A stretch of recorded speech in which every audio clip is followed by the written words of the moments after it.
Well, it's early August, and I said we wouldn't be doing firewood in August, but here we are doing firewood in August. This is how we do our firewood. We right off the splitter, we put them right into crates. Each crate is a measured cord of 32 cubic feet, so 4 crates is 1 cord. Right here, this is maple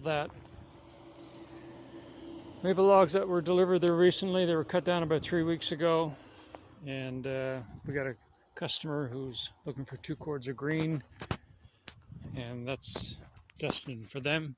In our truck, this is a new truck for us. This is a hook lift truck, so the bin actually goes right down onto the ground where we can load it on the ground. The hook is in there, and it just kind of backs up and then drops it onto the ground, and reload it that way. We have different assorted amounts of firewood on hand. Some customers like 12-inch, and that's what we got here. 12-inch. This stuff's been sitting for 3 or 4 months now. It's actually the stuff there with the tarps on it have been there since last year.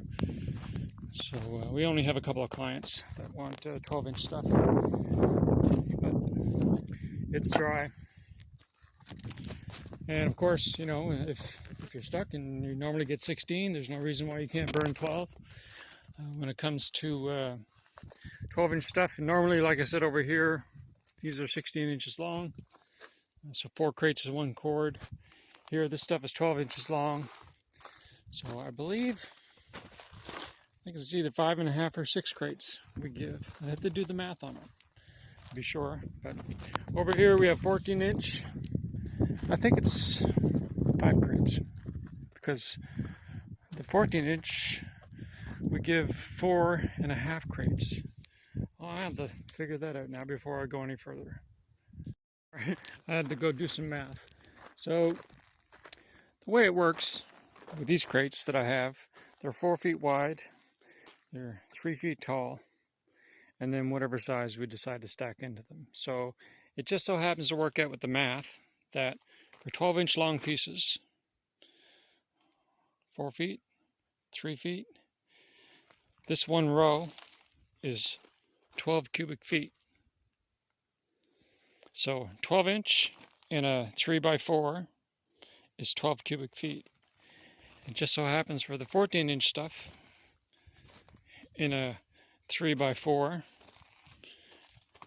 one of these is 14 cubic feet. So there's 28 cubic feet in this crate. Same goes for 16-inch. Half of that crate, well, again, they're 3x4, and 1 row in that crate, which is half, is 16 cubic feet. So 2 of them together is 32 cubic feet. So 16-inch, 16 cubic feet, 12-inch, 12 cubic feet, 14-inch, 14 cubic feet. Easy enough to remember.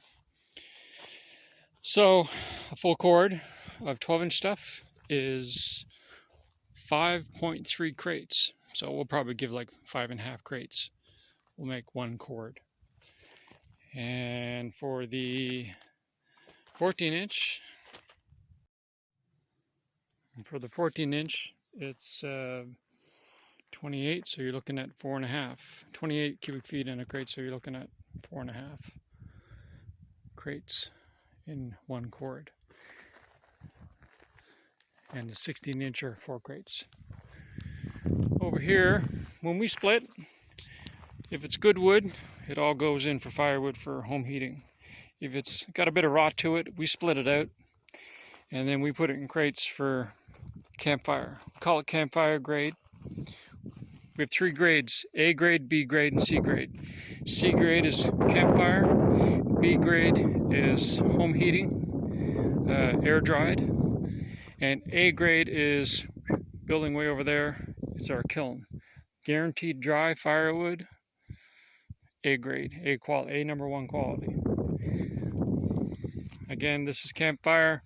We sell it off cheaper, and again, bone dry, because campfire we like to keep covered because it's kind of funky, as you can see, right? A little bit rotten. some punkiness. So we keep it covered, and that helps facilitate drying.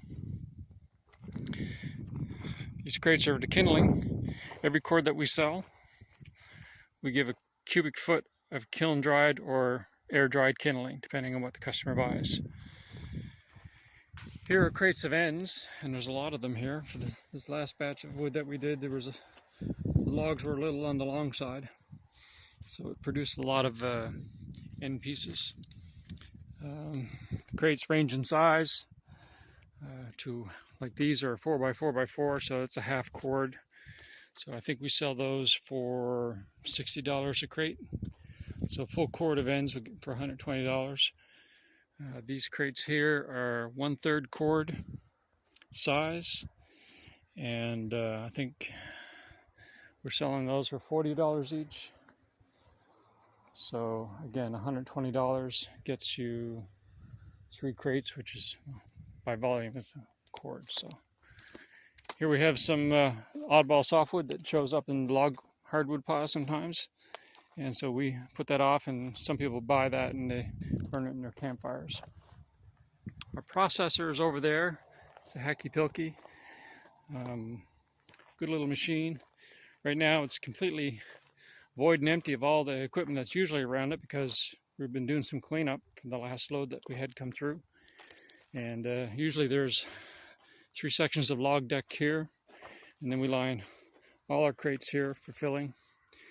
A couple of 16-inch, a 14 and 12. There's a campfire in the end, and we actually need a crate to finish off the softwood.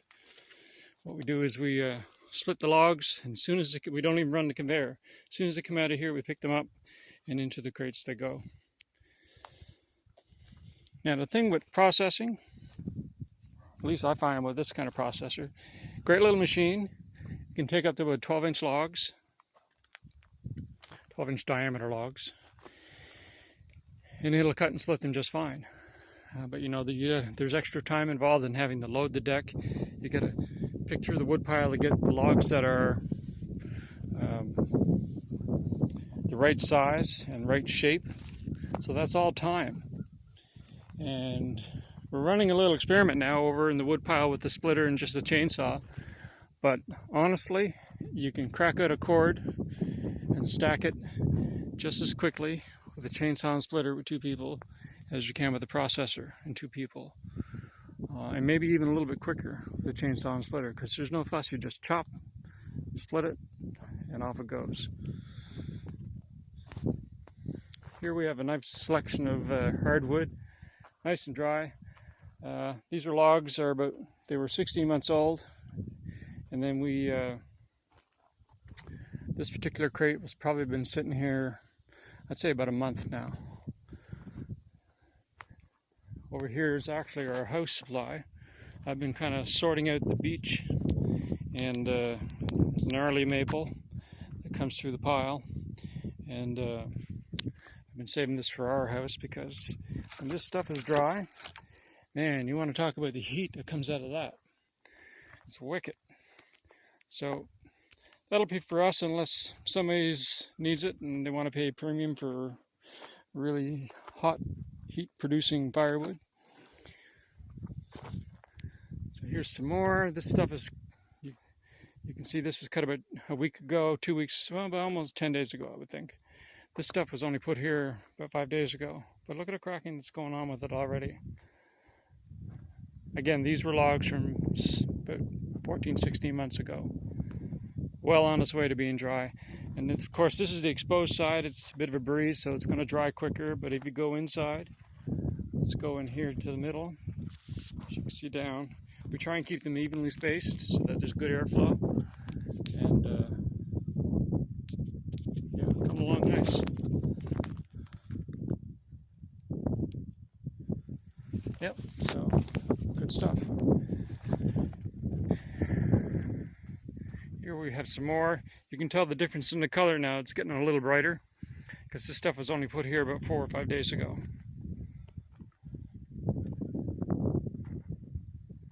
It's tagged because it's on order for somebody. We ran out of our regular crates and I had to scavenge a couple of old ones that we had. But equal amount, 32 cubic feet. Up to the wood pile. This arrived yesterday morning. 16 cord. It's cut 3 weeks ago.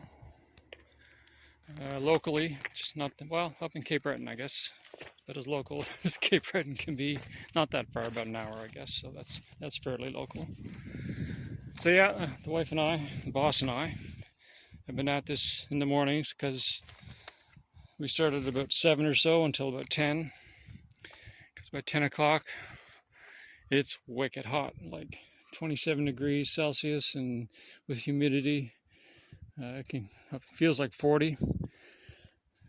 It's just been a wicked hot summer, so it helps. It's great for doing firewood because it allows your clients to get nice dry firewood come the fall.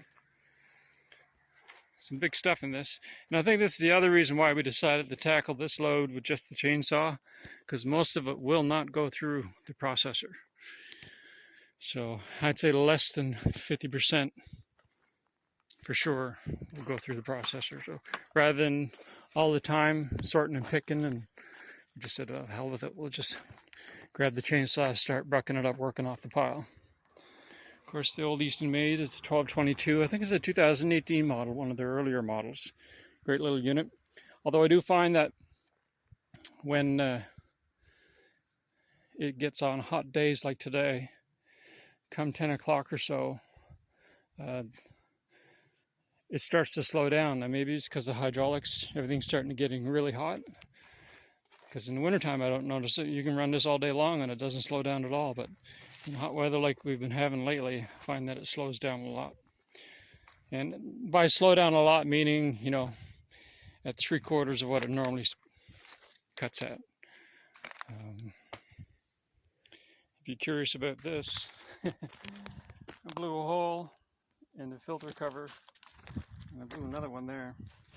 It's because the screw that holds this on came loose. It's located right in there, and so the hot air was coming right out of the muffler and was blowing a hole in the case.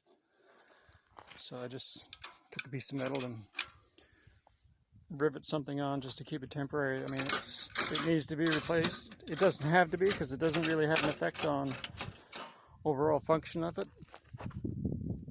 but it is what it is. It doesn't seem to affect the filter all that much. I mean, before I start it in the morning and I go to fill it up, I just do a check of the filter and it seems to be fine. So no extra debris. This is an accumulation of ends off this pile, starting a new crate. Again, this is campfire wood that we're picking out of this load that's come. So we're ready for 16-inch, and we need another drag over a crate over here for 16. Right here is 14s, and in here is 12s. And a lot of the logs in this load, they're not quite 8 feet long, so I'd have to have a talk with the supplier, see what happened there. His last load, everything was 8 feet long. It was cut perfect. There was no waste at all. But this load is different. They're all, not all, I would say at least half, if not more, are an inch or two short. And some of them are way short, like 1.5 feet short. So I'm not sure what happened there. I'll chat with them. Here's an order for 4 cords, hardwood. This here's been sitting there the longest in the yard. You can tell how the wood is being bleached. The lady ordered it in January and she doesn't want it till September, October. So we'll oblige her and hold on to it for her. It's bone dry.